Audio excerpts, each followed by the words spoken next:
बिस्मिल्लाहिर्रहमानिर्रहीम। अस्सलाम वालेकुम। मैं हूं राजा मोहसिन एजाज और आप देख रहे हैं मेरा यूट्यूब चैनल। नाजरीन, दो अहम मौज़ूआत हैं जिन पर बात करेंगे। सुप्रीम कोर्ट ऑफ पाकिस्तान में सुप्रीम कोर्ट ऑफ पाकिस्तान के ही एक जज मुसलसल इंसाफ के लिए दुहाई दे रहे हैं। उन्होंने सुप्रीम कोर्ट में 2 आइनी पटिशन्स दायर की हैं और इसके साथ साथ 5 से ज़ायद वो अब तक खतूत लिख चुके हैं। उनकी जानिब से ये बार बार कहा जा रहा है कि जो उनकी 2 आइनी दरख्वास्तें हैं उन्हें समाअत के लिए मुकर्रर किया जाए, लेकिन जस्टिस सैयद मुज़ाहिर अली अकबर नकवी की जो दरख्वास्तें हैं अभी तक कल की तारीख तक उनको समाअत के लिए अदालत के सामने मुकर्रर करना तो दूर की बात, अभी तक उन्हें नंबर ही नहीं लगाया गया। ऐसा लिखना है जस्टिस मुज़ाहिर अली अकबर नकवी का अपने ख़त में। उन्होंने कल भी 3 खतूत लिखे हैं। एक ख़त उन्होंने लिखा जो chief justice of Pakistan justice Sardar Tariq Masood और जस्टिस एजाजुल हसन को, जो उस कमेटी का हिस्सा हैं जो सुप्रीम कोर्ट में मुकदमात समाअत के लिए मुकर्रर करती है 184(3) से मुतालिक। इसी के साथ साथ एक ख़त उन्होंने सेक्रेटरी सुप्रीम जुडिशल काउंसिल को लिखा जिसमें इंतहाई अहम नोयत के सवालात उठा दिए गए हैं। और इसके साथ साथ एक और ख़त उन्होंने लिखा है जुडिशल कमीशन ऑफ पाकिस्तान को भी, जिसमें उन्होंने अपनी जब उनकी सुप्रीम कोर्ट ऑफ पाकिस्तान में एलिवेशन हुई थी तो उससे मुतल्लिका रिकॉर्ड भी मांगा है। सुप्रीम कोर्ट के जज को अगर सुप्रीम कोर्ट ऑफ पाकिस्तान इंसाफ नहीं दे पा रही तो ये बहुत ज़्यादा हैरत अंगेज़ चीज़ भी है, बहुत ज़्यादा अफसोसनाक चीज़ भी है। और ये इस चीज़ की भरपूर अक्कासी करता है कि इस वक्त हमारी अदालतें बिलखुसूस सुप्रीम कोर्ट ऑफ पाकिस्तान क्या कर रही है। सुप्रीम कोर्ट के जज जस्टिस मुज़ाहिर अली अकबर नकवी की जानिब से जो 3 खतूत लिखे गए हैं उसकी मैं थोड़ी सी तफसीलात भी आपके साथ शेयर करता हूँ। एक तो ख़त उन्होंने ये लिखा कि केस जल्द समाअत के लिए मुकर्रर किया जाए। उन्होंने हवाले भी दिए, उन्होंने ये रिवायात का भी जिक्र किया कि जब सुप्रीम जुडिशल काउंसिल की कार्रवाई के ख़िलाफ़ इस तरह की आइनी दरख्वास्तें दायर होती हैं तो रिवायत ये रही है कि ये जो काउंसिल की कार्रवाई है ये तब तक रोक दी जाती है जब तक मामले पर सुप्रीम कोर्ट ऑफ पाकिस्तान अपना फैसला ना कर ले।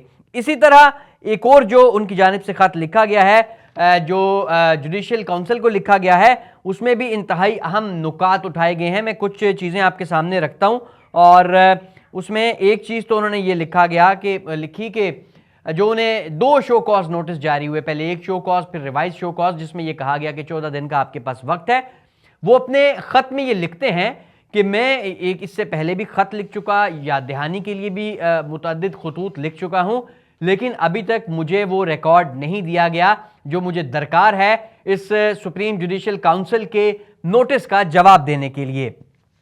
वो रिकॉर्ड क्या मांगा है मुअज़्ज़ज़ जज साहब ने एक तो ये रिकॉर्ड मांगा है कि जो कंप्लेनेंट्स को बुलाया गया, जो कंप्लेनेंट्स के बयानात रिकॉर्ड किए गए, जो मुअज़्ज़ज़ जज साहब को काउंसिल की तरफ से बुलाया गया, ये तमाम तर जो कार्रवाई हुई है इसका रिकॉर्ड, इसके साथ साथ जो दीगर मामलात काउंसिल ने जो इस कार्रवाई के सिलसिले में जो कार्रवाई अमल में लाई, जब जस्टिस मुज़ाहिर अली अकबर नकवी को बुलाया सुप्रीम जुडिशल काउंसिल में, उससे मुतल्लिका रिकॉर्ड भी मुअज़्ज़ज़ जज साहब ने मांगा है। इसके साथ साथ उनकी जानिब से ये भी कहा गया है कि जो उस वक्त के चीफ जस्टिस और चेयरमैन सुप्रीम जुडिशल काउंसिल यानी chief justice former chief justice Umar Ata Bandial साहब ने जो इन शिकायत पर ओपिनियन के लिए मामला जस्टिस सरदार तारिक मसूद को भिजवाया था, उस खत की कॉपी दी जाए। फिर 4 माह इस ओपिनियन को जो उन्होंने देना था जस्टिस सरदार तारिक साहब ने, वो अपने पास रखने के बाद जो ओपिनियन दिया ये भी उन्होंने कहा कि इसका भी रिकॉर्ड दिया जाए।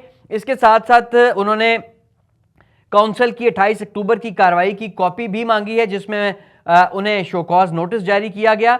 और इसके साथ साथ ये जो मुतल्लिका कानून का रिकॉर्ड भी उन्होंने कहा है कि मुझे जो प्रोविजन ऑफ लॉ है उसकी भी तफसीलात दी जाएं। जो सबसे अहम नुक्ता उन्होंने उठाया है वो ये है कि जो एतराज़ात थे जो इब्तदाई जवाब में जस्टिस मुज़ाहिर नकवी साहब ने उठाए थे सुप्रीम जुडिशल काउंसिल पर, सुप्रीम जुडिशल काउंसिल के 3 मुअज़्ज़ज़ मेंबर्स पर, उन्होंने ये इस्तफसार किया है, ये पूछा है कि मुझे बताया जाए कि मेरे एतराज़ात का क्या बना या उन पर क्या फ़ैसला किया गया। इस सिलसिले में भी उन्होंने कहा कि मुझे आगाह किया जाए। और इसके साथ साथ उन्होंने एक दफ़ा फिर दरख्वास्त की है कि ये मतलूबा दस्तावेज़ात फ़राहम की जाएँ ताकि वो शो कॉज नोटिस का जवाब تیار کر سکیں. اور روایت کے مطابق جیسے میں نے پہلے بھی کہا کہ سپریم کورٹ کی طرف سے اس طرح کے معاملے کی سماعت اور فیصلے تک کونسل عام طور پہ جب اس طرح کی آئینی درخواستیں دائر ہوں تو یہ کارروائی روک دیتی ہے. ایسا ہی ہوا تھا موجودہ چیف جسٹس قاضی فائز عیسیٰ کے خلاف جب شکایات ریفرنس آیا تھا تو اس وقت بھی اس کارروائی کو روک دیا گیا تھا.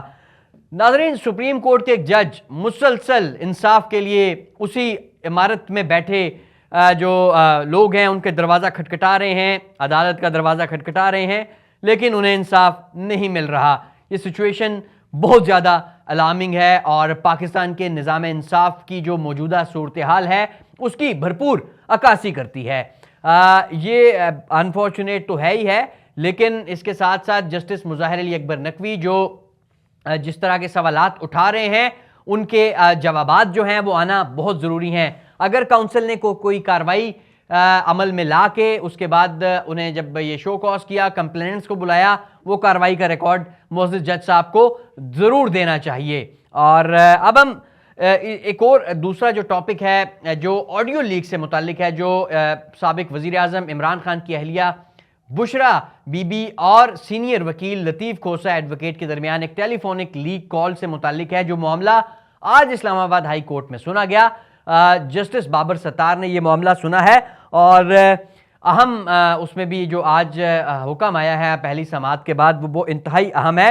اسلام آباد ہائی کورٹ نے اس آڈیو کے فرانسک کا حکم دے دیا ہے اور یہ بھی کہا گیا ہے کہ تحقیقات کی جائیں اور بتایا جائے کہ سب سے پہلے آڈیو کہاں سے جاری ہوئی.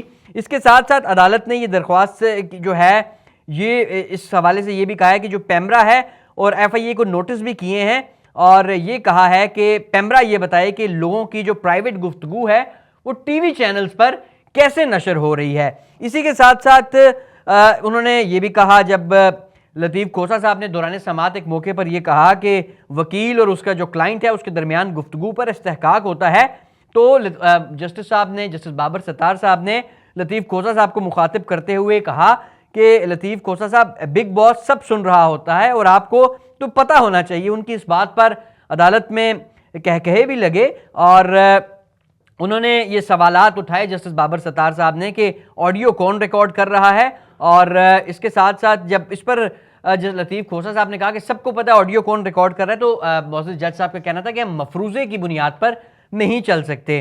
اسی طرح یہ انہوں نے کہا کہ جو سوال اٹھایا ہے کہ بتائیں کہ سب سے پہلے یہ آڈیو کہاں پر آئی، اس سے بہت ساری چیزیں پتہ چل جائیں گی اور یہ پتہ چل جائے کہ یہ کہاں سے ریلیز ہوئی ہے تو بہت ساری جو تفصیلات ہیں وہ سامنے آ جائیں گی. لطیف کھوسہ صاحب نے اس موقع پر ایک اور گلہ بھی کیا کہ اب مجھ سے ٹیلی فون پر کوئی بات ہی نہیں کرتا کہ آپ کا فون تو جو ہے وہ محفوظ نہیں ہے اور ٹیپ ہو رہا ہے. بہرحال اس معاملے پر جو آئندہ سماعت ہے وہ اب 11 دسمبر یعنی منڈے کو ہوگی، لیکن یہ ایک انتہائی سنجیدہ معاملہ ہے. معزز جج جن کا ابھی کچھ دیر پہلے میں نے ذکر کیا، جسٹس مظاہر علی اکبر نقوی، ان کے خلاف بھی جو شکایات ہیں اس میں سب سے پہلا جو معاملہ ہے وہ آڈیو لیکس کا ہی ہے. اور ان کی ایک آڈیو آئی تھی سابق وزیر اعلیٰ پنجاب چودھری پرویز الہی کے پرنسپل سیکرٹری کے ساتھ، جس میں مختصراً چودھری پرویز الہی کے ساتھ ان کی پرنسپل سیکرٹری کے فون پر سے معزز جج صاحب کی بات ہوئی تھی. میں نے پچھلی ویڈیو میں وہ پورا واقعہ جو ہے وہ بتایا بھی تھا.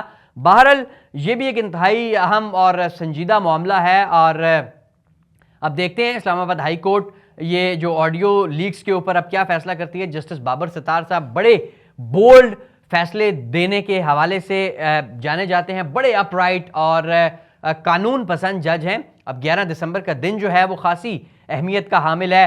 جسٹس مظاہر علی اکبر نقوی کا معاملہ بھی میں نے آپ کے سامنے رکھا، جو اس وقت موجودہ صورتحال ہے وہ بھی رکھی.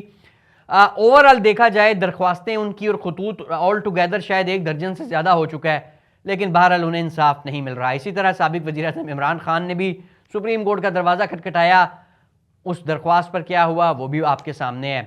یہ تھی جی آج کی ویڈیو. اپنا بہت سا خیال رکھیے گا، کل آپ کی خدمت میں دوبارہ حاضر ہوں گے. اللہ حافظ.